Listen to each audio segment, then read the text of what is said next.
Welcome to bird media. నేను వైష్ణవి. తెలంగాణ రాజకీయాల్లో తాజాగా ఆసక్తికర పరిణామాలు చోటు చేసుకుంటున్నాయి.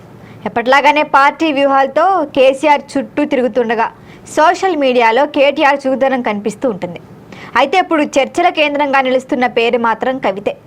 బీఆర్ఎస్ ఆమె పాత్ర, వేగం, వ్యాఖ్యల రాజకీయ వర్గాల్లో కొత్త చర్చకు దారితీస్తున్నాయి. అయితే అంతర్జాతీయ మహిళా దినోత్సవం సందర్భంగా కేటీఆర్ చేసిన మహిళా సాధికారత ట్వీట్కు కవిత స్పందించిన తీరు కూడా సోషల్ మీడియాలో వైరల్ అయింది. ఇతరులకు నీతులు చెప్పే ముందు గౌరవం మన ఇంటి నుంచే ప్రారంభం అవ్వాలి. ఇదే భావంతో ఆమె చేసిన వ్యాఖ్యలు పలువురు రాజకీయ సంకేతంగా భావిస్తున్నారు. అయితే అది కేవలం సోషల్ మీడియా కౌంటర్గా మాత్రమేనా, లేకపోతే ఇంకా పార్టీ అంతర్గత సమీకరణాల్లో ఏమన్నా మార్పులకు సంకేతం అనే ప్రశ్నలు కూడా వచ్చాయి. వాటికి ఆన్సర్ లేకపోయేటప్పటికీ అట్లానే నడుస్తోంది. ఇక ఢిల్లీ లిక్కర్ కేసు నేపథ్యంలో వచ్చిన పరిణామాల తర్వాత ఆమెకి రీసెంట్గా క్లీన్ చిట్ ఇచ్చింది ఢిల్లీ లిక్కర్ కేసులో. కవిత మళ్ళీ రాజకీయంగా చురుగ్గా మారటం మనం చూడొచ్చు. ఇక కేసు వ్యవహారం కొంత క్లారిటీ వచ్చిన తర్వాత కూడా ఆమె క్షేత్రస్థాయిలో కార్యక్రమాల్లో పాల్గొనడం ప్రారంభించారు. ఖమ్మం వంటి ప్రాంతాల్లో కూడా నిరసన కార్యక్రమాల్లో పాల్గొనడం ద్వారా పార్టీ కార్యకర్తలకి ఉత్సాహం కలిగించే ప్రయత్నం చేస్తున్నారు కవిత. ఇక బీఆర్ఎస్ అయితే ప్రస్తుతం ప్రతిపక్షంలో ఉంది.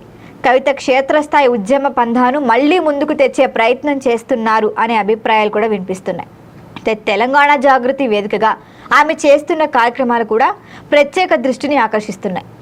మహిళల సామాజిక అంశాలు, స్థానిక సమస్యలపై స్పందిస్తూ ప్రజలతో నేరుగా మమేకం కావాలని ఆమె ప్రయత్నిస్తున్నట్లుగా అయితే ఖచ్చితంగా మనం చూడొచ్చు.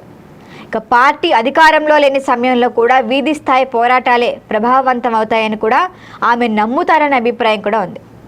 మరి ఇటు బీఆర్ఎస్లో చూస్తే వారసత్వ చర్చ మరొకసారి తెరపైకి వచ్చినట్లుగా కనిపిస్తోంది. ఒకవైపు కేటీఆర్ మీడియా, సోషల్ మీడియా వేదికలపై పార్టీ వాణిని బలంగా వినిపిస్తూ వస్తోంది. కానీ కవిత మాత్రం క్షేత్రస్థాయిలో కార్యకర్తలతో ఇప్పటి నుంచే మమేకం అవుతున్నారు. మరి ఇటు ఆ రెండు పార్టీల మధ్య తేడా చూస్తే సోషల్ మీడియాలో ఖచ్చితంగా మనకు కనిపిస్తుంది.